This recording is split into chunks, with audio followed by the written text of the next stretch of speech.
IIM Lucknow heartily welcomes you all to the annual Leadership Summit of IIM Lucknow, Samvit 2018. Samvit provides a common platform to the best minds of the country to come together, ideate for alternatives, and motivate the students to explore new avenues. Steve Jobs once said, "The best way to predict the future is to invent it."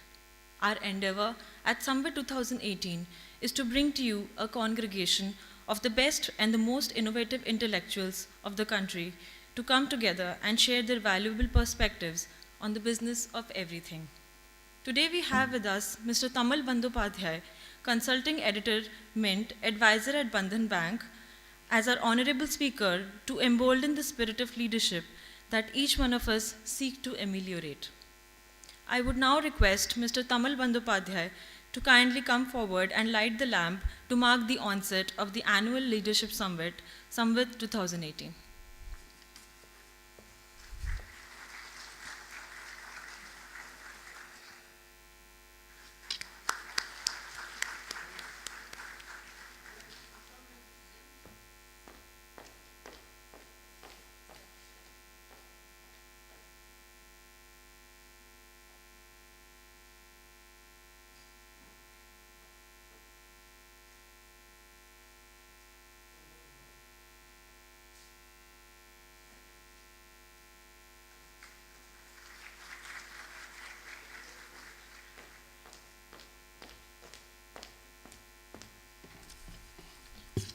As John F. Kennedy rightly said, leadership and learning are indispensable to each other. Taking forward this spirit of cognizance, we are pleased to have with us here Mr. Tamal Bandyopadhyay, Consulting Editor, Mint, and Advisor at Bandhan Bank Limited. Mr. Tamal Bandyopadhyay is one of the most respected business journalists in India. His weekly column, Bankers Trust, in India's second largest read financial daily Mint, is widely read for its deep insights into the world of finance and its unerring ability to anticipate major policy moves. A postgraduate in English literature, Mr. Bandyopadhyay has worked with 4 national business dailies in India: Business Standard, Financial Express, Mint, and the Economic Times, and has authored 4 books on finance. He is a recipient of the Ramnath Goenka Excellence in Journalism Award and was nominated by LinkedIn as one of the top voices in finance for 3 consecutive years. Currently, he is the consulting editor at Mint and an advisor on strategy for Bandhan Bank. Mr. Bandyopadhyay has recently published his 4th book, From Lehman to Demonetization. Let's have a look. 15 September 2008. Lehman Brothers files for bankruptcy. RBI gives it a 24-hour deadline to close all transactions with Indian banks. Panic gripped India.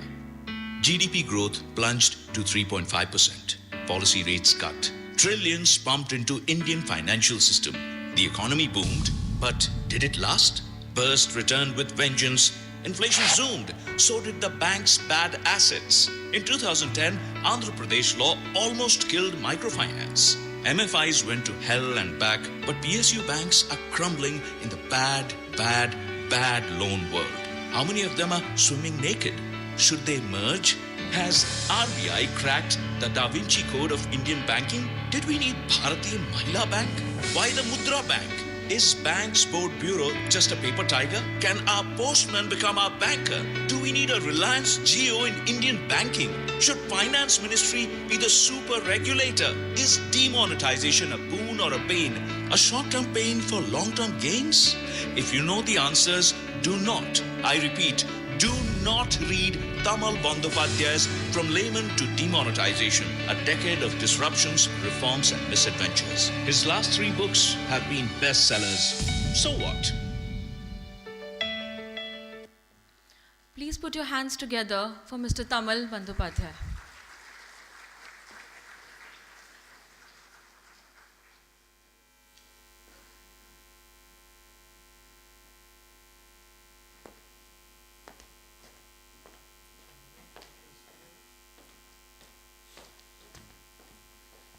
Hi, very good morning, and thank you, IIM.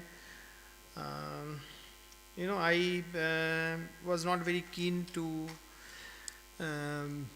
come here on a Sunday because that's the only day for my family. So you have spoiled my Sunday, and you may see I end up spoiling your Sunday because there is no PowerPoint presentation, there is no notes also. You can see that, nothing in my hand and all.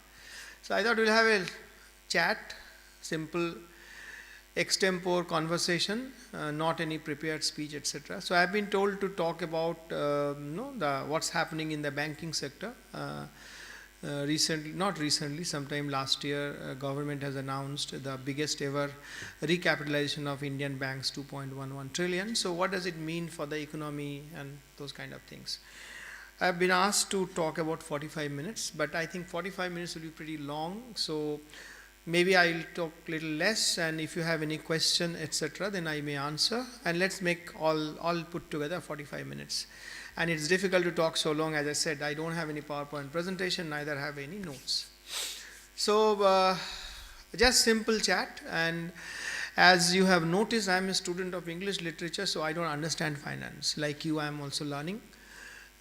So you may find I'm not able to answer all your questions, so bear with me. So why are we discussing this recapitalization of banks? Because this is very critical for economy. Now what is this recapitalization all about? Why do you need to recapitalize the banks? We need to recapitalize the banks because they do not have enough capital, or they do not seem to have enough capital. Why do they need capital? Because a bank gives loan, and this loan is given from the depositor's money.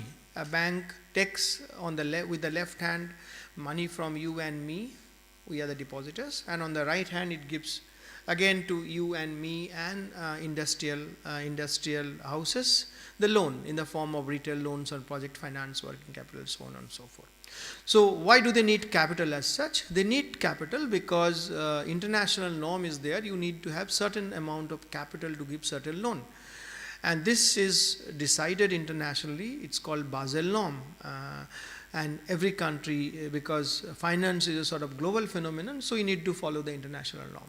So there are Basel I, Basel II, Basel III. There are 3 stages of norms. And Reserve Bank of India is even more conservative and more stringent than Basel. Of course, we are yet to implement the Basel III norm, which will come sometime in March, from March 31st, 2019. But Basel II and I already been implemented. And currently, Indian banks need to have a 9% capital adequacy ratio, which means for every 100 rupee loan you give, you need to have 9 rupees of capital. It's not as simple because it depends on the risk weightage. For instance, when a bank gives a loan, buys a government bond, this is a zero risk. You don't need to have any capital for that. There's no risk weight. But when it gives some money to a real estate, it's about 100% risk. So there are different kind of risks, but overall you need to have a 9% capital and plus I think 2.5% extra buffer.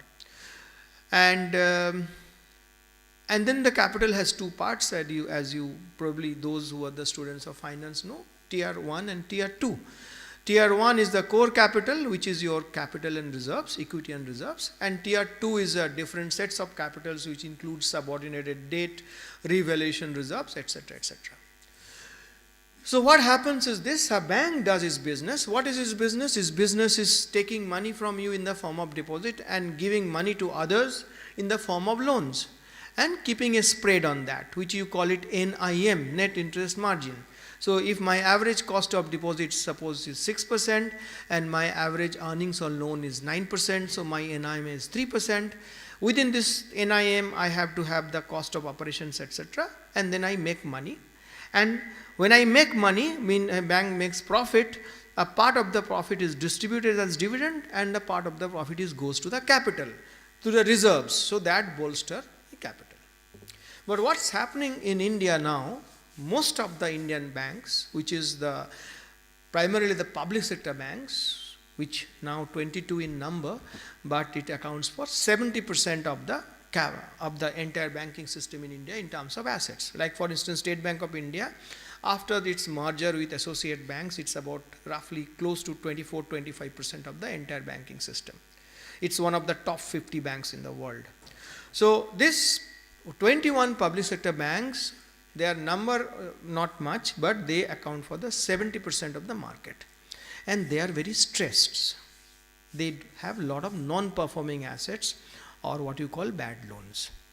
Now what happens when a loan gets bad? What happens for a bank? A, you don't earn interest on that loan, and B, on top of that, you need to set aside money or provide for that.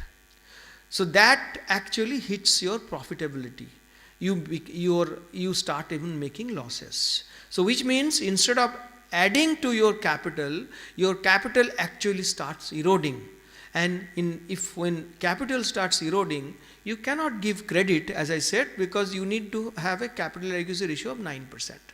So fortunately, our credit growth has been, fortunately meaning not fortunately for the economy, but fortunately from the capital point of view, our credit growth has not been good. For the last 3 years, it's been pretty low, I think less than 10%, and which is very, very low. Earlier, to give you a comparison, between 2004, 5 and 7, 8, 3 years, our credit growth was 30% plus. And so you can imagine the scene now. Now, in plain economics, what people say, typically, your credit growth should be 3 times your growth of economy or GDP. So when Indian GDP was growing roughly about 9% plus in the 3 years between 2005 and 2008, our credit growth was more than 3 times, 30% plus. And now our growth has come down substantially, as you all know, and so is the credit growth. Credit growth is now roughly about the way GDP is growing, or 1.5 times GDP is growing, something like that. So because our credit growth is not much, which is why both the Reserve Bank of India and the Finance Ministry was not in a hurry to recapitalize the banks. You don't need the capital. But now we have reached a situation where probably all this economic turbulence, we are, as you know, that the country is going through a deep structural reforms. In December 2015, December 2016, we have the demonetization, which had its effect on the SMEs and MSMEs and the large segment of the economy.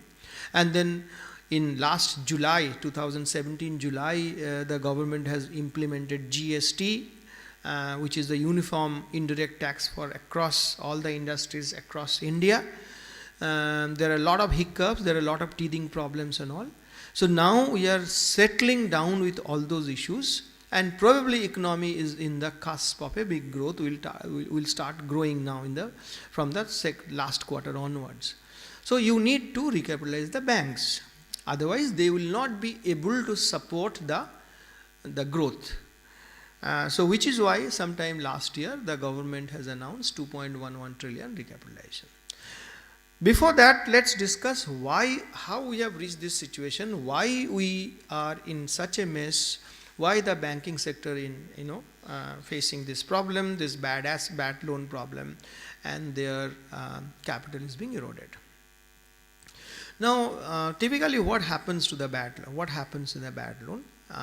It can happen 2 ways. I have taken a loan, I am a borrower, but I am not exactly a good ethical borrower. So I take the money, but I don't use the money for the purpose for which I have taken, and I use the money from some other purposes and all. So this I am called a willful defaulter. I have taken the money, but I have not been able to, I am not using the money for the purpose for which I have taken the money, and I have misused the money. So I am not paying you. This is called willful defaulter. And the other part of is this: look, I have taken the money, but this is a genuine commercial decision which has gone bad for various purposes. Can be, I was an exporter to some markets, and that export market has collapsed. So suddenly my market had disappeared. My business, entire business structure, business model has collapsed. I have not been able to pay you.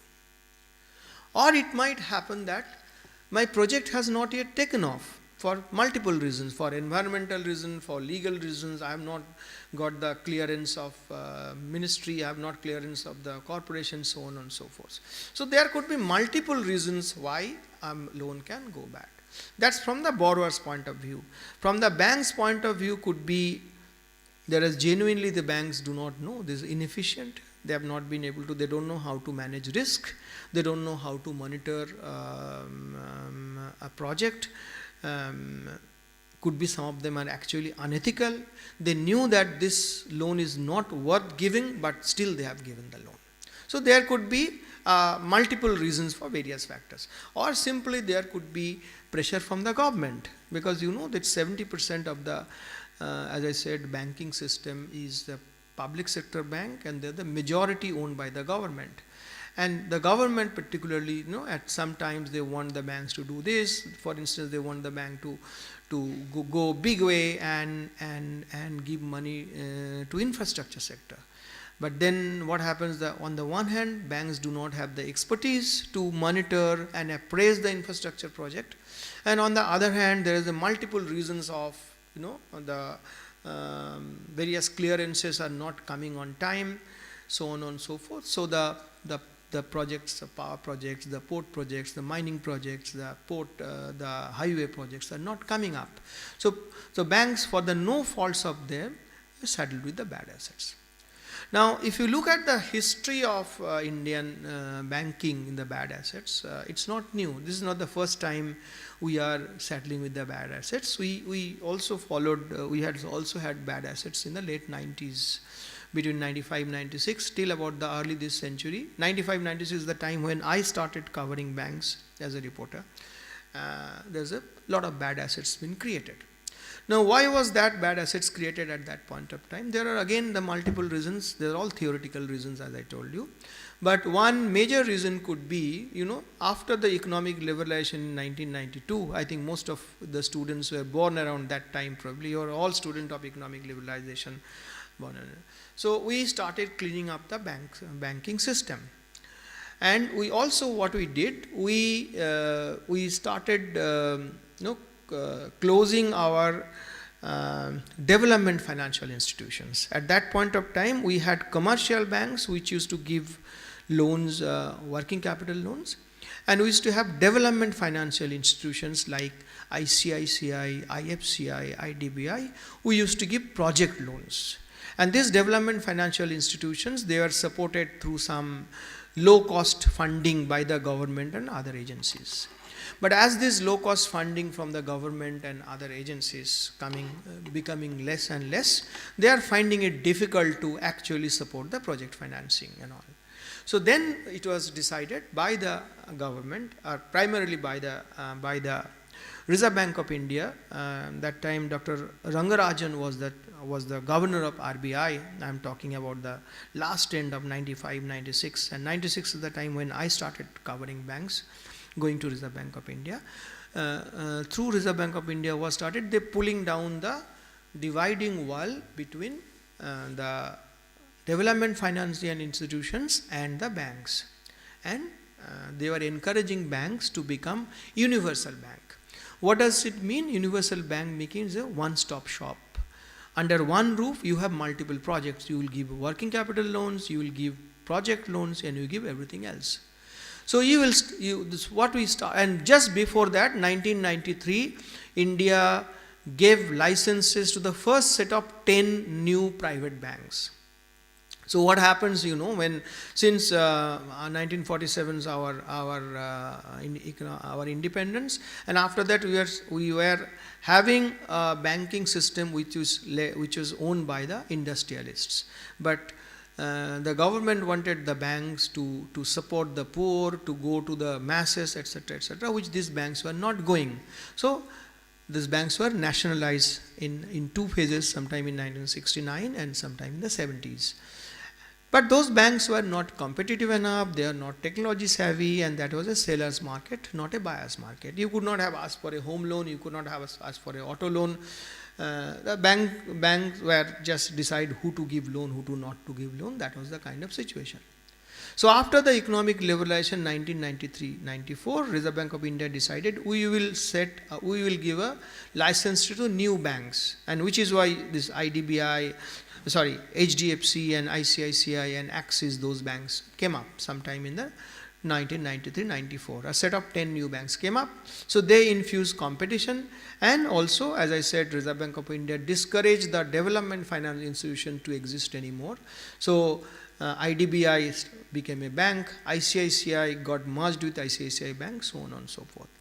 So the banks which were primarily into giving working capital loans, and they had no experience of giving project loans, they turned into universal bank and they were asked to give the project loans. But they were not in a position to give because they did not have the expertise for risk appraisal, for monitoring, so on and so forth.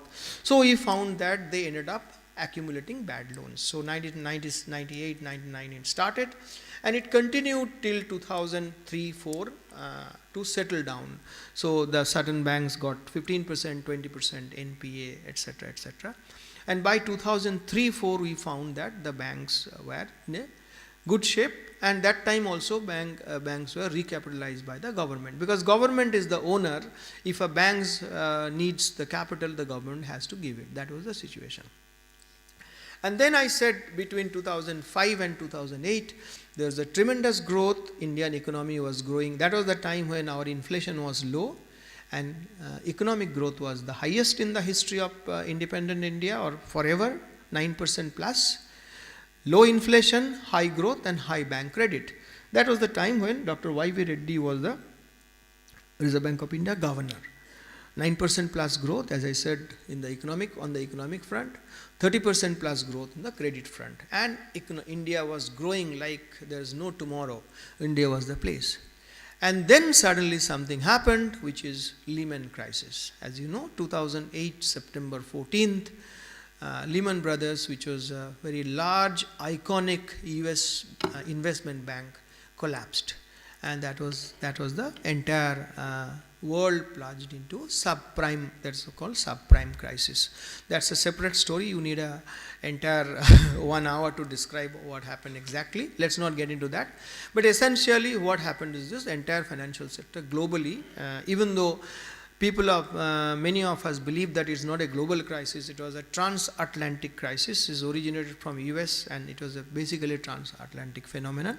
But entire developed world says it's a global crisis. So what happened in the global crisis? The entire banking system collapsed globally, and the Europe, UK, and America, they all got into plunge into recession. But India, if you look at this, the impact was very low. Only for 2 quarters our growth plunged less than 5%. We came back very fast. Now, how did I come back very fast? Why it was not impacted very slow? Because we had a very conservative Reserve Bank of India, at our central bank, which was very conservative in ring fencing the banking system from the outside world through various measures. Dr. Reddy was an extremely conservative. In fact, he stepped down sometime in September 7th.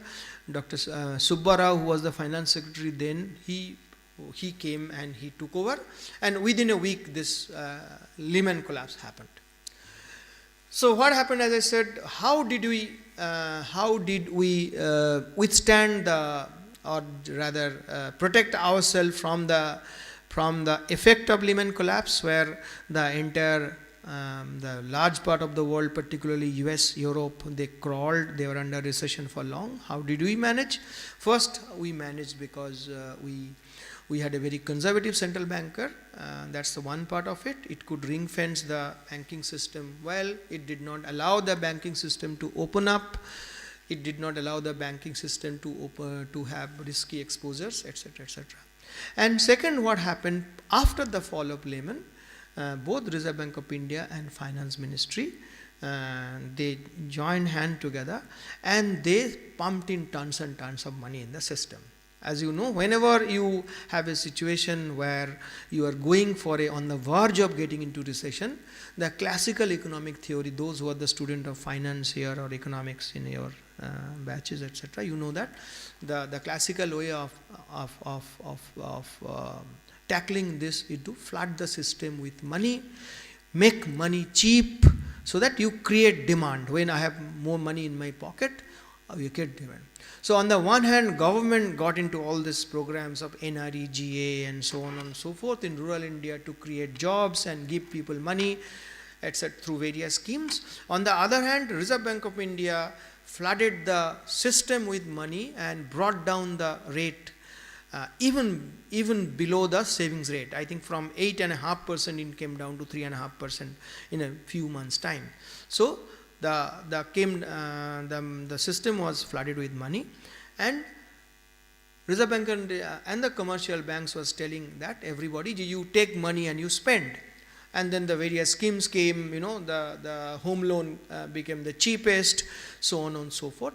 Also, one thing they did, Reserve Bank of India told the banking system that those who are affected because of recession in US, UK and the large part of the world, the export market collapsed, so that most in the Indian corporate segment there was a lot of crisis. They were not earning as much, their income stream got affected and all. So then our RBI allowed them, you restructure the loan. What does it mean? It means those loans which are becoming bad, as you know, that if I am a borrower and I have not been able to return the bank's money for 90 days or 3 months or 1 quarter, I have become a defaulter. So Reserve Bank of India told them, look, those who are becoming defaulter, this is for the external situation, they are not been able to pay you money back, so you better allow them to restructure their loan. What does it mean? That hold on to it, you don't consider them as a bad loan. Probably if they require, you give them fresh loans, so on and so forth. So 2 things we did, as I said, the Indian system was flooded with money. The cost of money came down, so that you wanted to create demand, so people will spend, etc., etc. And you went for full-scale restructuring, not even once. Some of the sectors like real estate, etc., even restructured twice. And as a result of this, Indian economy bounced back after 2 quarters. When the entire global economy was reeling, we came back to growth path within 3 quarters. But was that the story? Could we sustain the growth path? As you have seen this little 80-second on my book, he said that no, we could not, because by making money cheap and flooding the system with tons of money, we sowed the seeds of inflation at the bottom. Again, it's a classical economic theory. When you have too much money sloshing the system, you see rising inflation. So one fallout of that, as I said, the quick recovery, we have V-shaped recovery. When the entire world was looking for a U-shaped recovery, we had a V-shaped recovery. Sharp fall and then sharp rise. So one thing happened is this: we got into inflation, we got into a rising inflation in double digit, and it continued till 2013. From 2008-9 to 4-5 years, we got into very high inflation till Raghuram Rajan took over after 5 years in September 2013, and he started raising rates, so on and so forth. So inflation was not contained. Sometime in 2014 end, we got a hang of managing the inflation. And second part of is this, we also sown the seeds of NPAs, because as I said, that assets were restructured again and again. As a result, and then those guys, most of them could never become standard assets. So as a result of this, now the banking systems is saddled with NPAs, pretty bad assets. Now, how much is the NPA, what is the thing and all? There are various rough ballpark figure calculation is this: we have roughly about 10 trillion, that's 10 lakh crore NPAs, something unprecedented in Indian banking history. It's roughly about 12% of the bad assets are NPAs. Now some of the banks, like 2 banks particularly, which is one is IDBI Bank and one is IOB, one in Chennai, and IOB is in Chennai, and IDBI in Mumbai. They have roughly about 1/4 of their book, that is 25%, 24% plus are NPAs. So, which means they are not earning money and they are setting aside money and they are making losses. There are other banks like UCO, UBI, Central, Bank of India, so on and so forth. There will be 8 or 10 banks which have NPAs between 15 and 20%. And these are all come under the RBI norm, which is called Prompt Corrective Action, PCA. There are a lot of restrictions, they cannot do a lot of things, etc., etc.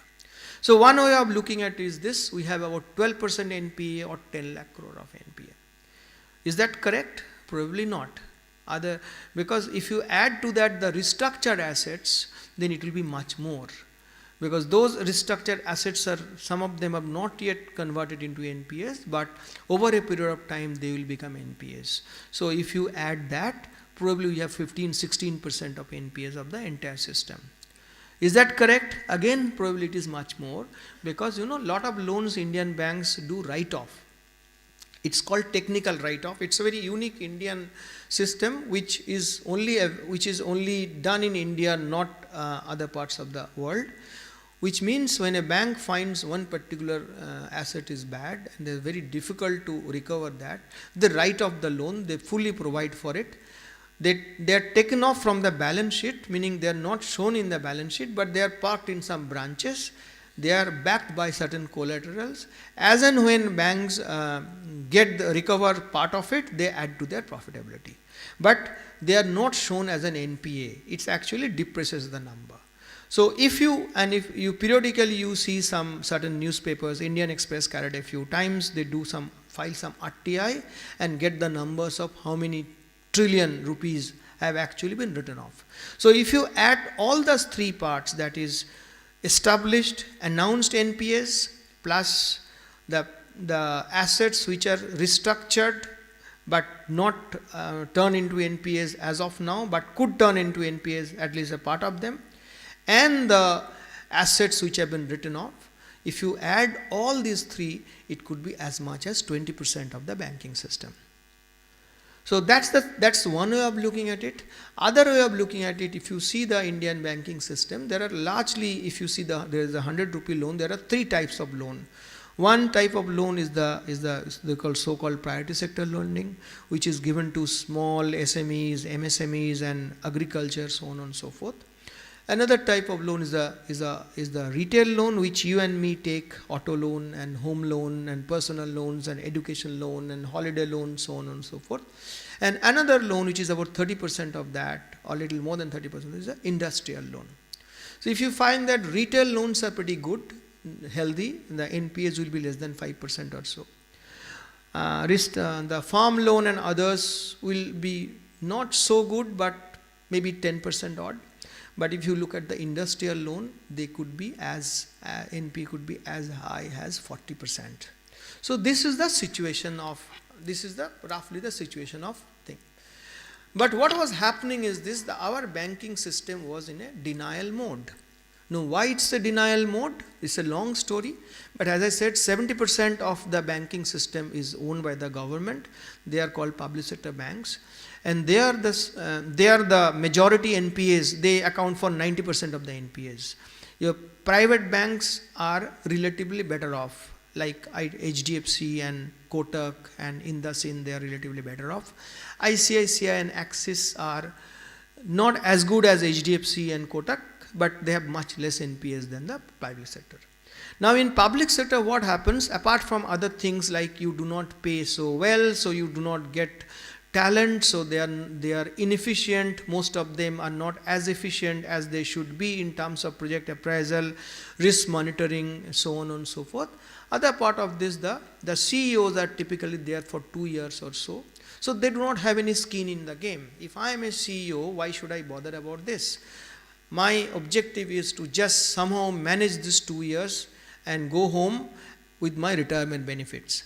If I want to be very aggressive and I want to clean up the system, then what happens is this: I will take haircut of 30-40%, I will clean up the system, but then I have the CBI, CVC, CAG, all the investigative agency, they may hound me and I will lose my superannuation benefit, I will not get my pension, I will not get my gratuity. So what is the problem? Let's not do this. 2 years somehow I manage. That's how the entire public sector banking system works. So what happens if I am a new banker? I come and the first balance sheet, what I try to do, I try to show a lot of bad assets. So to tell the world that my predecessor was not so good, he was actually hiding things. I am a very good CEO, I am cleaning up the thing with a broom. So I do this for the first 2 quarters, and then by the time my retirement comes after 2 years, I do the same thing that my predecessor did. I just do the window dressing. I live with a good balance sheet. So this was continuously, the system was in a denial mode. They were not coming up and telling the world, look, this is my bad assets and I need to clean up. So Reserve Bank of India were giving them lots of schemes, CDR, SDR, SX4, various schemes of various parameters and all. It sounds like a car name sometimes and all, but things were not improving. So then what happened in 2015, second half, what Reserve Bank of India did, it instituted a system called AQR. For the first time in the history of Indian banking, it's called Asset Quality Review. What does that mean? Traditionally, a bank gives a balance sheet and it goes to RBI and RBI does it. That's it. But this 2015 second half, what RBI did, it sends its own auditors to all the banks and check each and every account whether the banks are doing the right thing or wrong thing. And then they found that the banks are not coming up clean. There are a lot of credits which should be called as bad assets, the bank were not calling bad assets. Or one particular loan account which in my book is bad assets, but somebody else's book is not good, is good assets, which means this fellow is giving money to this entity to pay up for their interest, so on and so forth. So RBI said, look, we will not tolerate all these things. My auditors have gone there, they have found this kind of discrepancies, so you better clean up the system. And I am giving you 6 quarters time from September 2015 to March 2017. By March 2017, you come clean and clean your balance sheet. So you will find if you go to the net and if you go to the each of bank balance sheet, till September quarter results, they were pretty good. But from December quarter, they started showing NPAs. And then you will find that every quarter, December quarter comes, the result comes, and the CEO comes on television channel and they said, I have cleaned up my balance sheet, nothing to be done. Then we found that again in March quarter, the same bank actually again more bad assets. Because nobody had any idea to what extent the bad assets is there.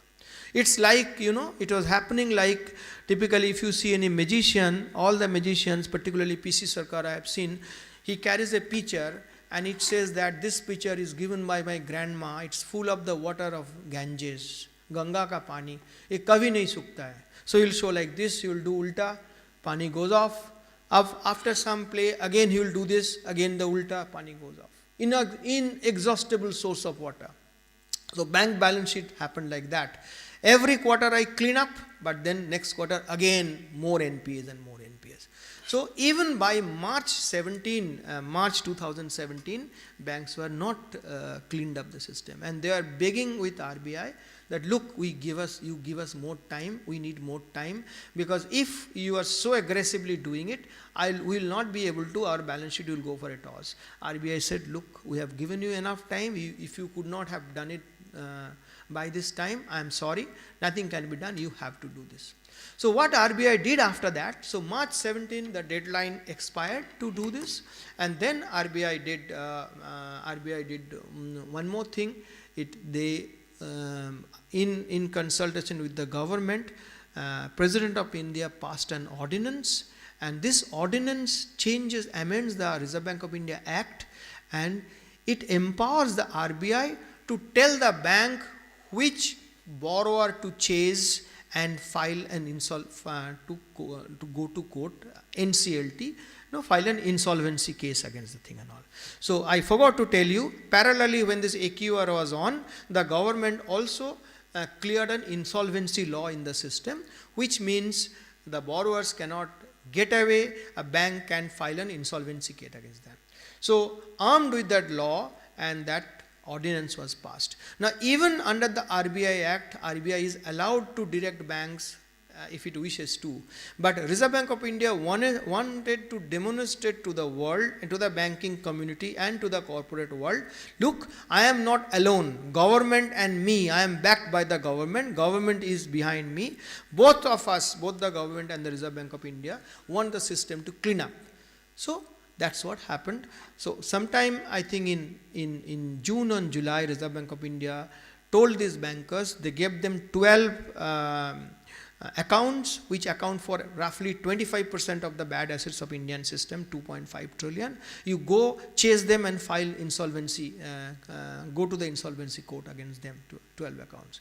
Subsequently in August, it referred another 20 or 28 accounts, and they gave them till 13th December. Within that 13th December, if you can settle these cases, fine. Otherwise, by 31st December, you go and again file insolvency cases against these accounts. So between these 40 cases account for roughly 40% of the total bad assets of the country. And despite that, they tried hard, but the banking system could not settle all those 28 cases. So 25 cases actually have gone to NCLT now. Apart from the others, are all high value cases. So RBI first did the AQR. Second, this amendment to the RBI Act, which empowered the RBI micromanaging. RBI is telling them what to do, how to do, etc., etc. And then Reserve Bank of India did one more thing. RBI said, look, if there is any discrepancy between what my auditors said about your quality of assets and what you have done, you have to disclose it in your balance sheet. So what we started finding in the last few quarters, that the banks like Yes Bank and Axis and ICICI, so on and so forth, they are actually telling the world, look, we have under-provided for. Reserve Bank of India inspectors actually indicated much higher provision.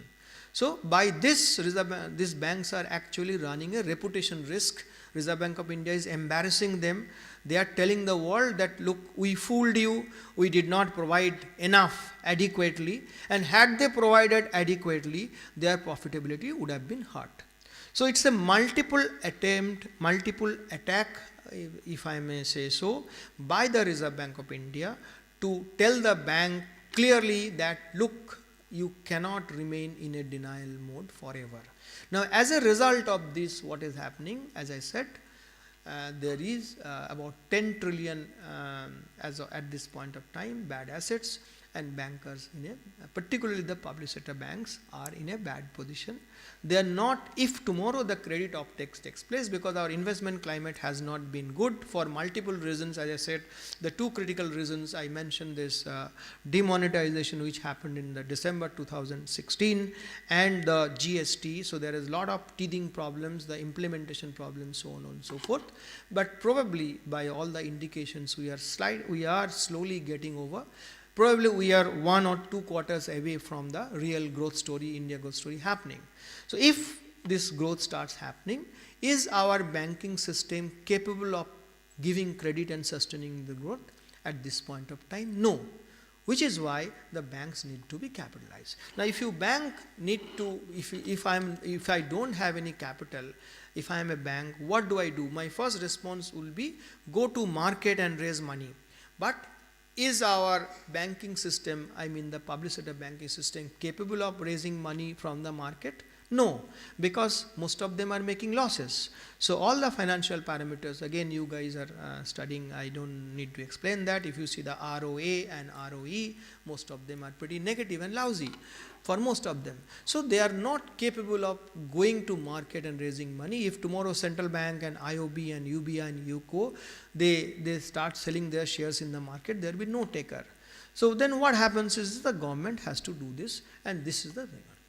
This is what the government is doing. Now, there is if you look at historically between 1985 and 2016, the government of India has pumped in some 1.5 trillion in the terms of recapitalization in the banking system. And now at one stroke, we are talking about 2.11 trillion. So in the past 22 years, the kind of money that has been pumped into the system, at one shot we are doing more than that.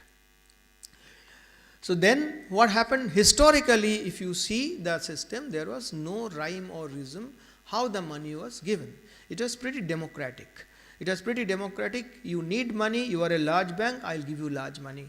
If you need money, you are a small bank, I'll give you small money. So the entire objective was to keep the banking system alive.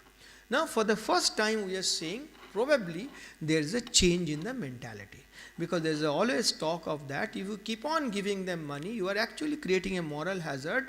I am a bank, I will not, why, what is the incentive to do well? Because I know always government is there. If I am in a mess, the government will come and rescue me by giving in money. So there are multiple, there are different ways of doing it. They did try to do this. Like, for instance, the banks were asked to sign some MOU with the finance ministry, memorandum of understanding, committing that we will do this, we will do that kind of stuff. They are also asked to do SOI, that is statement of intent, but giving the various conditionalities that this will be my profitability, this will be my credit growth, this will be my deposit growth, this will be my ROA, ROE, so on and so forth. But in reality, if you see from 1985 to 2017, when it comes to giving money, this MOU and SOIs, those parameters were not considered at all. It was the whims and fancy of the finance ministry, and it was the lobbying power of the respective banks. So they are pretty democratic. I have committed some MOU, but I have not been able to fulfill those terms. Still I have been given money, because as I said, I have lobbied hard, and the finance ministry or the government also wants the banking system to remain alive, not to be. But for the first time, we are seeing a little change in the approach. In the sense, probably the efficiency now they are giving much importance. Probably they will not be innovated in finding some of the banks are become irrelevant for the system. So maybe put them to slow lane to death gradually, slowly, not now and all. And maybe has some fixed parameters, and based on which we will give the loan. So my understanding is both the finance ministry and Reserve Bank of India and Niti Aayog, all three are now brainstorming over the past many months to find what are the ways actually to the conditionalities to put the system in order, to set the bank, to make the banking system more efficient, and put the conditions or have the preconditions of giving money. So on the one hand, there have been issues on how to give the money, in what form, and how will it be given without affecting our fiscal situation, adding to the fiscal deficit. That's the one part of the story. That's a separate story. But the other part is this: it's not that every bank needs to remain alive and to get the money. We need to figure out, we need to distinguish between more efficient and less efficient banks. We need to figure out how we bring in efficiency and response and accountability in the banking system. So which is why both Reserve Bank of India and Finance Ministry said that for the first time probably it will be linked to reforms. So reforms and recapitalization will go hand in hand. Probably this budget will announce that, if not earlier, or probably during the budget. I think they are working, they are spending midnight oil, and it will be done very soon. Probably in the next fortnight we'll get to know. And as I said, for the first time the realization has come to the government, as well as a very aggressive Central Bank of India, that we cannot remain forever with an inefficient banking system which will remain alive by using taxpayer money. Probably we need to see that some of the banks are becoming irrelevant and they have no business to be around in the current format. Earlier there was a theory that if the banks are not been able to do well, make it a narrow bank. The making narrow bank means it does not need to give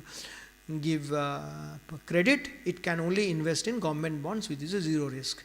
But now the realization comes, a bank's primary job is to give credit and to play a critical role in the economic growth. If you are not giving credit, if you are not playing a role in the economic growth, you have no business to be alive.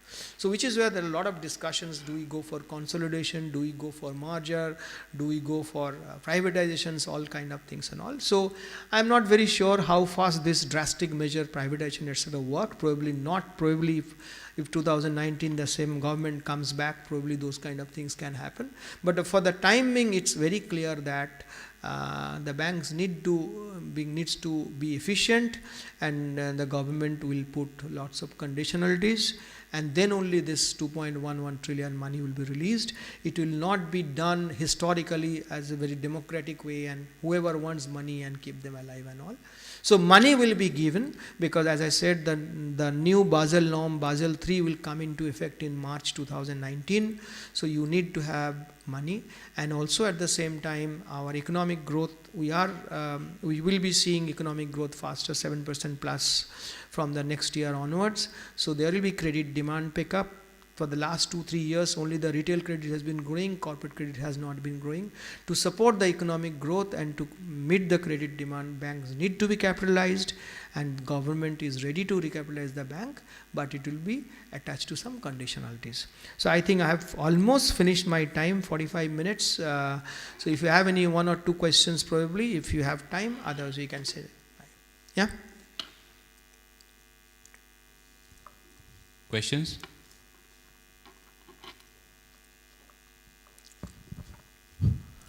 Good morning, sir. I am Samresh from first year at IIM Lucknow. My question is the amount that the government plans to infuse in the banking system, is it sufficient? And secondly, if it is, from where will the government borrow the money? I mean, if government raises the money from the market, the private sector crowding out would happen. Okay. So what's your view on that? Okay, fine. So let's quickly have all the, so we can save time, have to, whoever the other question, then we will answer all put together. Okay?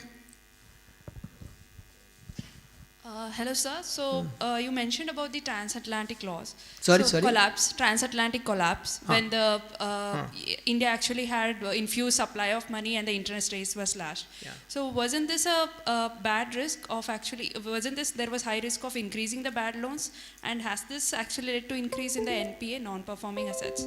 That's my question. Yeah. Yeah, this is one. Can he have the mic?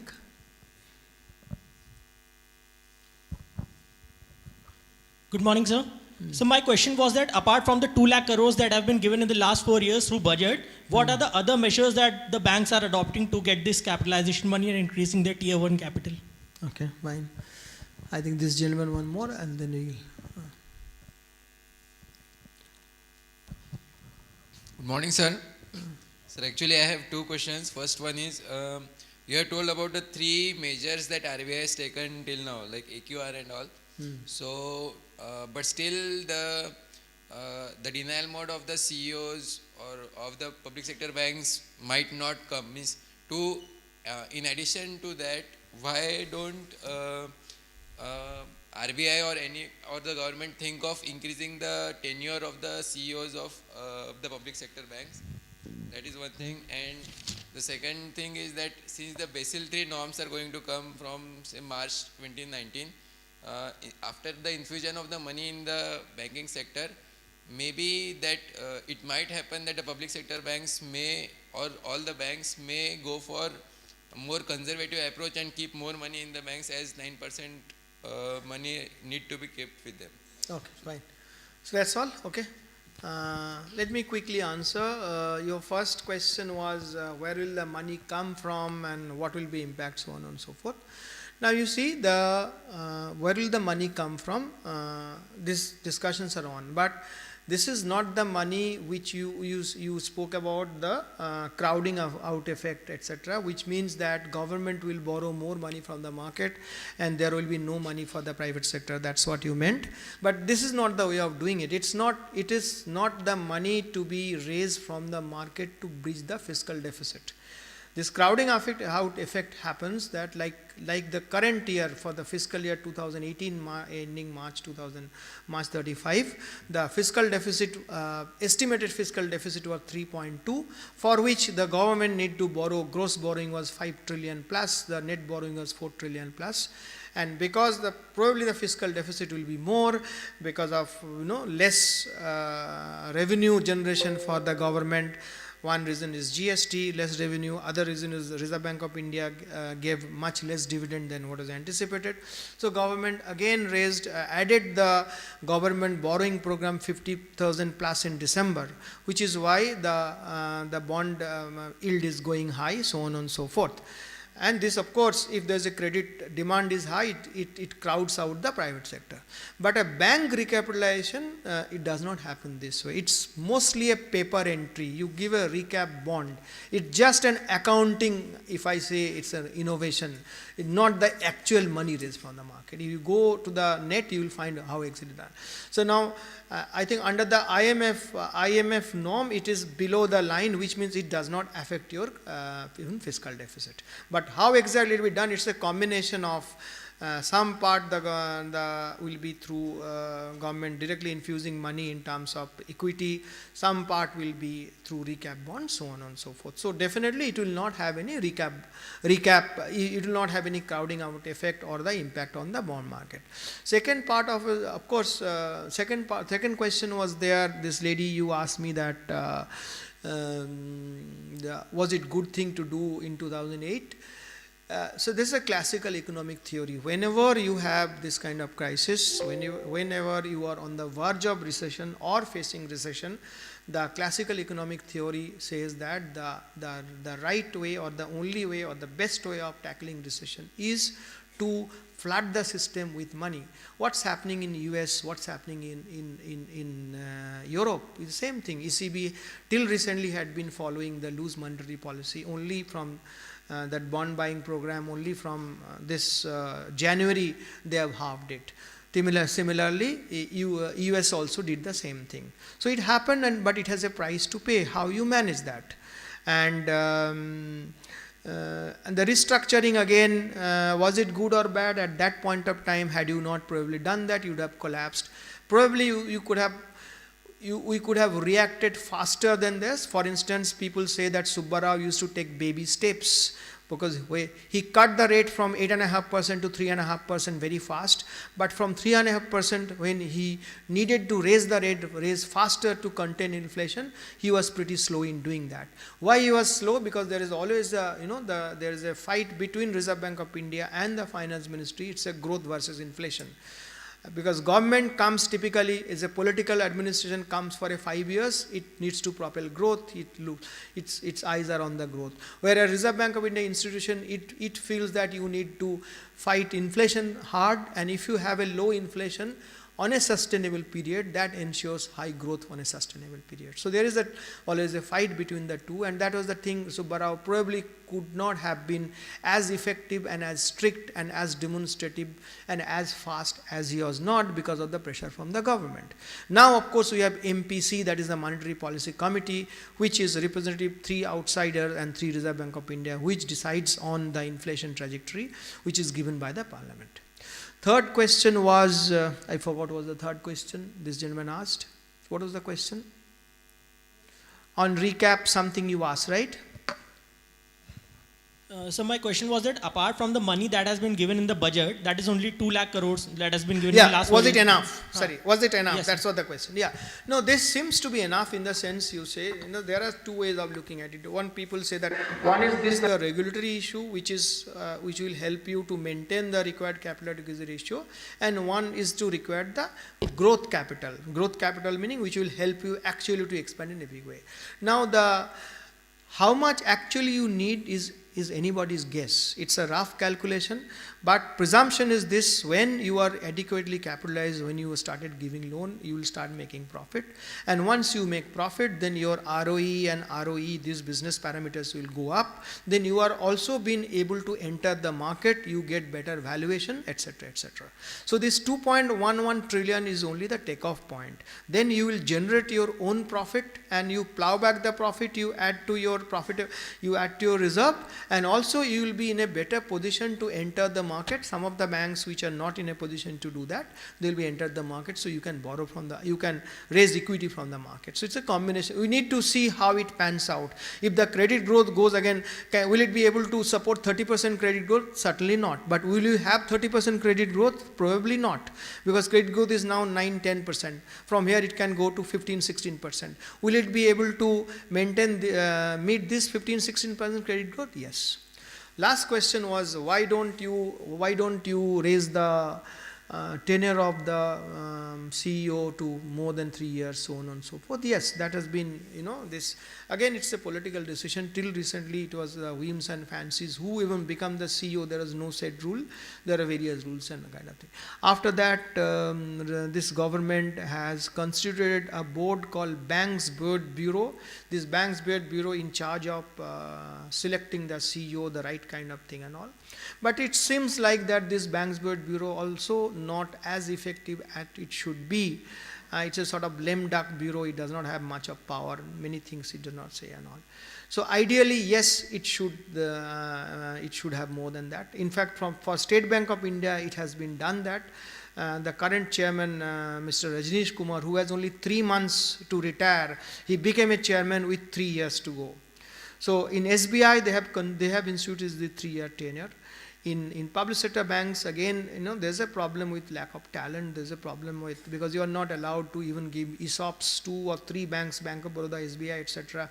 They have board cleared the ESOPs with the government and all. So when you say, you need to have a right kind of compensation package, you need to have, then only you can attract the right kind of talent, then you need to have a right kind of tenure, so on. You also need to have the right kind of board. If you look at the board, constitution of the board, are there people who can really lend vision? Probably not. So Indian public sector banking system is a sort of,